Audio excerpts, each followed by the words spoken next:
Hello students, welcome to online classes of advance senior secondary school Mundal. Class 12th health and physical education में आपका स्वागत है। और आज हम स्वास्थ्य शिक्षा जो हमारा चैप्टर 3 है उसमें हम सिद्धांत करेंगे। पिछले लेक्चर में हमने स्वास्थ्य शिक्षा के उद्देश्य पढ़े थे, अर्थात वो लक्ष्य है जिन्हें हमें प्राप्त करना है। आज हम सिद्धांत का अर्थ नियम, अर्थात उन लक्ष्यों को, उन उद्देश्यों को प्राप्त करने के लिए हम कौन से सिद्धांत अपनाते हैं, कौन से नियम अपनाते हैं, तो उन पर हम चर्चा करेंगे। तो सिद्धांतों से आप समझ गए होंगे कि उस लक्ष्य को प्राप्त करने के लिए हम कौन कौन से नियम अपनाते हैं, उन्हीं को हम सिद्धांत कहते हैं। तो सबसे पहले मैं लिख रहा हूं नंबर 1 पर कि स्वास्थ्य शिक्षा जो है उसको हमें यह मानकर चलना होगा कि यह भी एक शिक्षा का ही अंग है। तो शिक्षा का ही अंग, सबसे पहला पॉइंट, शिक्षा का ही अंग।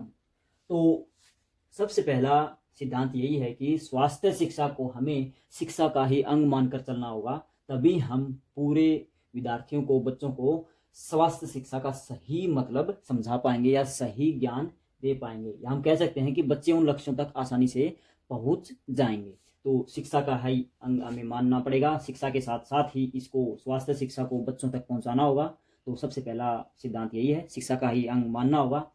नंबर 2 क्या है? व्यापक क्षेत्र। जो स्वास्थ्य शिक्षा है उसका जो क्षेत्र है वह बहुत बड़ा है। कोई छोटा मोटा या कोई एक किताब से हम इसको पूरी तरह बच्चों तक उस ज्ञान को नहीं पहुंचा सकते। तो इस क्षेत्र को हमें व्यापक मानना होगा। शिक्षा का अंग है, अर्थात शिक्षा के साथ साथ इसको पढ़ाते हुए हम इसको विस्तारित करेंगे, तभी बच्चों तक संपूर्ण ज्ञान जाएगा। तो व्यापक क्षेत्र से हमारा भी पढ़ाई यही है कि यह एक निरंतर प्रक्रिया होनी चाहिए पढ़ाने की या उनको ज्ञान देने की, स्वास्थ्य शिक्षा से संबंधित। तो व्यापक क्षेत्र के आधार पर हम बच्चों को डॉक्टर भी बना सकते हैं, या अलग अलग फील्ड में जो डॉक्टरी सुविधाएं हैं, जो स्वास्थ्य सेवाएं हैं, वो हम एक समाज को दे सकते हैं, एक देश को दे सकते हैं। तो स्वास्थ्य की जो शिक्षा है वह डॉक्टरों के लिए भी है, वह योग शिक्षक उनके लिए भी होती है, जो और माध्यम से स्वास्थ्य लाभ देते हैं मनुष्यों को, तो उनके लिए भी वह स्वास्थ्य शिक्षा ही कहलाती है। तो उसका क्षेत्र बहुत बड़ा है, यह मानकर हमें चलना होगा। एक छोटे से सीमित क्षेत्र में हमें इसमें नहीं रहना है। अगर हम सीमित क्षेत्र में रह जाते हैं तो हम काफ़ी सारे जो लाभ हैं स्वास्थ्य शिक्षा के, उनसे वंचित रह जाएंगे, या हम उनको प्रसारित करने से वंचित रह जाएंगे। तो नंबर 3 पर आगे बढ़ते हैं। जो भी हम स्वास्थ्य शिक्षा के जो कार्यक्रम होते हैं, जो ज्ञान देने वाला जो क्षेत्र होता है, उसको हम एक शिक्षा के साथ जोड़कर और साथ के साथ उसमें मनोरंजन भी डालकर एक विद्यार्थियों तक या व्यक्तियों तक अच्छे से उस ज्ञान को पहुंचा सकते हैं। तो शिक्षा वर्ध व मनोरंजनात्मक कार्यक्रम। तो शिक्षा पर जो कार्यक्रम है, जो हम स्वास्थ्य शिक्षा का ज्ञान दे रहे हैं, उस दौरान यह नियम हमें अपनाना पड़ेगा कि शिक्षाप्रद भी होना चाहिए और साथ के साथ उसमें कुछ मनोरंजनात्मक एक्टिविटी भी होना चाहिए, क्योंकि इससे जो लोगों की ग्रहण करने की क्षमता होती है, अगर उसमें मनोरंजन जुड़ जाता है तो वो उसको अच्छे से ग्रहण कर सकते हैं। तो शिक्षा के साथ साथ उस ज्ञान में, उस स्वास्थ्य की जो शिक्षा, उसमें मनोरंजन भी हम डाल सकते हैं। तो काफ़ी सारे मनोरंजनात्मक क्रियाओं के माध्यम से हम बच्चों को बता सकते हैं कि अगर आप ये करोगे तो आपको यह फ़ायदा हो सकता है। तो उससे बच्चों का या व्यक्तियों का मनोरंजन भी हो जाएगा और साथ के साथ उनको ज्ञान भी हम दे देंगे। नंबर 4 पर आगे बढ़ते हैं। जो भी हम कार्यक्रम अपनाते हैं वो रुचिकर होना चाहिए, अर्थात जो वहाँ पर उस कार्यक्रम को देख रहे हैं वो उसमें विलीन हो जाएं, ऐसा वो होना चाहिए। तो रुचिकर से हमारा अभिप्राय है कि किसी क्षेत्र में कोई रोग फैला हुआ है, अगर हम उस क्षेत्र में उसी रोग की जानकारी देंगे तो लोग वहाँ के उस ज्ञान को अच्छे से सुनेंगे, अच्छे से अपने ऊपर लागू भी करेंगे। तो यह एक रुचिकर प्लान तैयार करना होता है। अगर हम किसी क्षेत्र में कोई डेंगू फैला हुआ है और वहाँ जाकर हम कोई और बीमारी का चर्चा करते हैं, घुटनों के दर्द की चर्चा करते हैं, तो लोग उसको नहीं सुनेंगे। लोगों की मांग ये रहेगी कि डेंगू के बारे में बताएं, इसके बचाव या इसके जो कारण फैलने के हैं या वो जो उपचार के माध्यम जो हैं वो बताएं, ना कि आप दूसरे जो जो रोग यहाँ पर हैं ही नहीं, जिससे लोगों का कोई नुकसान नहीं हो रहा, वो बताने की बजाय आप उस रोग को बचाएंगे तो बताएंगे तो लोग उसको अच्छे से सुनेंगे, तो वो उनके रुचि के अनुसार हो जाएगा। तो ऐसा कार्यक्रम हमें अपनाना चाहिए। विदेशों में भी अलग अलग देशों में अलग अलग बीमारियां फैलती हैं अलग अलग समय पर, तो ये काफ़ी सारा जो सोचने का विषय हो जाता है। अगर हम सर्दियों के मौसम में, घोर सर्दियां जो दिसंबर जनवरी का मौसम होता है, उस समय जाकर हम मलेरिया का जो एक कार्यक्रम निश्चित करेंगे तो लोग उसको इतना नहीं सुनेंगे जितना हम बारिश के दौरान जो मलेरिया या डेंगू का कार्यक्रम करते हैं उसमें लोग ज़्यादा रुचि लेंगे। तो ये अलग अलग कार्यक्रम बनाने होते हैं, ये रुचि के साथ होने चाहिए। तो बच्चों और जो बड़ों की बीमारियां हैं वो भी अलग अलग होती हैं। बच्चों की छोटी छोटी बीमारियां होती हैं, अगर हम उनके बारे में उनको बताएंगे तो वो आसानी से समझ जाएंगे। अगर हम बड़ों को कुछ छोटी छोटी बच्चों वाली बीमारियां बताएंगे तो वो उसकी ओर या उस तरफ ध्यान नहीं देंगे। तो कार्यक्रम रुचिकर होना चाहिए। जो ज्ञान हम प्रसारित कर रहे हैं वो ऐसा बनाना चाहिए जिससे लोग उसमें रुचि ले सकें। आगे बढ़ते हैं। जो भी हम कार्यक्रम निश्चित कर रहे हैं वह पुरुष महिलाओं आयु के अनुसार उसको देखकर ही हमें बनाना चाहिए। तो काफ़ी सारी बीमारियां होती हैं जो लिंग भेद या आयु के अनुसार भी हो जाती हैं या कई बार वातावरण के अनुसार भी हो जाती हैं। तो वह कार्यक्रम लिंग आयु व वातावरण के अनुसार होना चाहिए। तो जो भी हम कार्यक्रम बना रहे हैं उस कार्यक्रम को हमें यह ध्यान में रखकर बनाना चाहिए कि हम किन लोगों को, पुरुष या महिलाओं को वो ज्ञान दे रहे हैं, किन आयु के व्यक्तियों को वो ज्ञान दिया जा रहा है, या किन कंडीशन में, जो वातावरण की जो कंडीशंस हैं, हम किन वातावरण के अनुसार वो ज्ञान दे रहे हैं। तो यह भी बहुत मायने रखता है। आगे बढ़ते हैं नंबर 6 पर। जो भी हम कार्यक्रम बनाते हैं उसमें कुछ ना कुछ हमें, जो आजकल नई बीमारियां फैली हुई हैं वो ज्ञान भी हम लोगों को दे सकते हैं। तो आधुनिक, लिख सकते हैं हम यहाँ पर, आधुनिक बीमारियों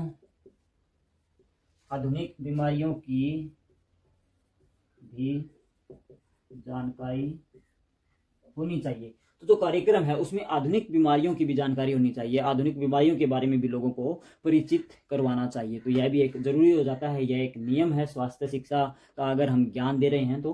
क्योंकि आजकल काफ़ी सारी बीमारियां नई नई उपज रही हैं, तो अगर हम नई बीमारियों के बारे में नहीं बताएंगे तो लोग उनका शिकार हो सकते हैं बजाय कि पुरानी बीमारियों से। तो काफ़ी सारी गंभीर बीमारियां हैं। आजकल आप भी एक वायरस जनित बीमारी देख रहे हैं, तो उसके भी जो बचाव के माध्यम है वो हम लोगों को बता सकते हैं और एक भयंकर बीमारी से लोगों को ग्रसित होने से बचा सकते हैं। आगे बढ़ते हैं नंबर 7 पर। इसमें मैं लिख रहा हूं सकारात्मक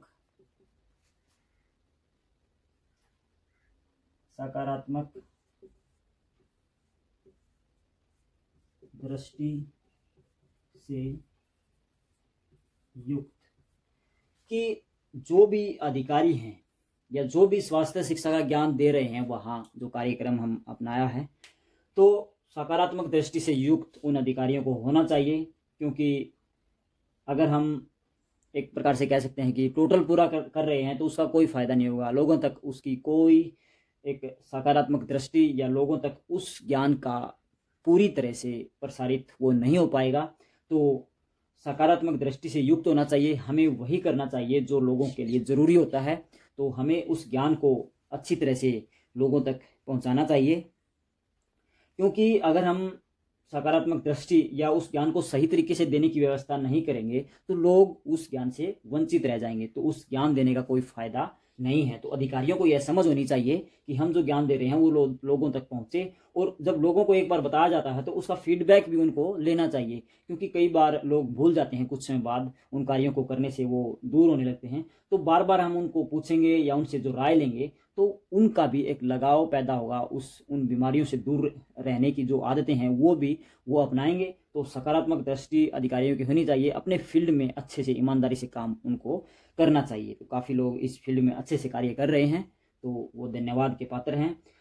आगे बढ़ते हैं। नंबर 8, नीचे जगह नहीं है, ऊपर लिखेंगे नंबर 8। नंबर 8 पर हम लिखें कि जो स्रोत होते हैं, अलग अलग स्रोत हम मान सकते हैं शिक्षा प्रसारित करने के, तो उन सभी स्रोतों से हमें सहायता लेनी चाहिए। सभी स्रोतों से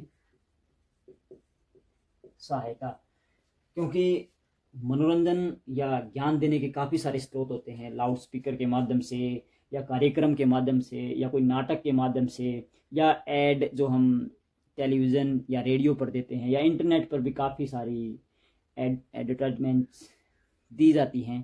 तो वो हम अगर देते हैं तो सभी स्रोतों से मिलाकर हमारा लक्ष्य एक फील्ड में जाता है, तो उसका ज़्यादा प्रभाव लोगों पर देखने को मिलेगा। तो सभी स्रोतों से हमें सहायता लेनी चाहिए, किसी भी स्रोत को छोड़ना नहीं चाहिए कि अगर उस स्रोत से लोगों तक ज्ञान जा रहा है और वो लोग उनको समझ रहे हैं तो वो हमें ज़रूर अपनाना चाहिए। आगे बढ़ते हैं। नंबर 9,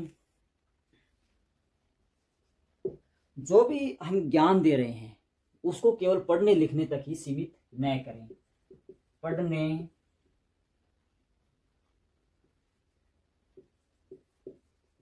लिखने तक ही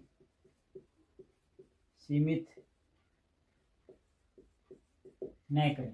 तो जो नंबर 9 है, पढ़ने लिखने तक ही इस ज्ञान को हम सीमित न करें, इसको आगे भी लेके जाएं, लोगों की राय जानें, लोगों को जो बताया गया है, जो ज्ञान या जो आदतें उनको अपनाई गई है, बीमारियों से जो बचाव के कारण बताए गए हैं, उनको वो लागू कर रहे हैं या नहीं कर रहे हैं, वो भी हमें देखना चाहिए। और आने वाले जो, अगर हमने किसी एक मोहल्ले में बताया है, संभव नहीं होता पूरी जगह बताना, तो हम उनके लिए अलग से व्यवस्था कर सकते हैं, उनके टेलीफोन के माध्यम से हम उनको बता सकते हैं। तो केवल जो हम स्कूलों में शिक्षा दे रहे हैं, बच्चों को केवल बता दिया और अपना काम खत्म हो गया, ऐसे नहीं होना चाहिए। हम उनको बता दिया तो हम उनको लागू भी करवा सकते हैं। अगर कोई लागू नहीं कर रहा तो उसके इसके दुष्प्रभाव या दुष्परिणाम भी हम बता सकते हैं, ताकि वो उसको अपने जीवन में अच्छी तरह से लागू करे। तो जो स्वास्थ्य का ज्ञान है यह कोई पढ़ने लिखने तक ही सीमित इसको हम नहीं रख सकते, यह लोगों के जीवन में लागू करेंगे तभी इसका सही मायने में फ़ायदा हो पाएगा। अभी नेक्स्ट और लास्ट हम लिखने जा रहे हैं नंबर 10 पर कि जो अधिकारी होते हैं उनका स्वास्थ्य भी एक प्रकार से लोगों पर डायरेक्ट या इनडायरेक्ट प्रभाव डालता है। तो जो अधिकारी आते हैं उनको अपना स्वास्थ्य भी सही रखना चाहिए। तो स्वस्थ अधिकारी होने चाहिए नंबर 10 पर, कि जो स्वास्थ्य के बारे में शिक्षा दे रहे हैं, अगर उन्हीं की जो स्वास्थ्य कंडीशन है, हम कह सकते हैं हेल्थ कंडीशन, वो सही नहीं है तो लोगों पर एक इनडायरेक्ट प्रभाव जाएगा, जो नेगेटिव इफेक्ट जाएगा, कि लोग सोचेंगे कि यह स्वास्थ्य का ज्ञान दे रहा है और यह खुद ही स्वस्थ नहीं है, तो एक अटपटी सी बात लगती है। तो अधिकारी जो ज्ञान प्रसारित कर रहे हैं स्वास्थ्य का, उनको खुद अपना स्वास्थ्य सही रखना होगा, ताकि वो लोगों में एक पॉजिटिवनेस के साथ जाएं और उनको ज्ञान बांटें। तो स्वस्थ अधिकारी बहुत इम्पोर्टेंट है किसी भी कार्यक्रम का हिस्सा बनने में। तो अधिकारियों को अपना स्वास्थ्य सही रखना होगा, तभी सही मायने में वो एकदम दम ठोक कर लोगों को स्वास्थ्य का ज्ञान दे सकते हैं। तो आज हमने ये 10 पॉइंट स्वास्थ्य शिक्षा के सिद्धांत किए।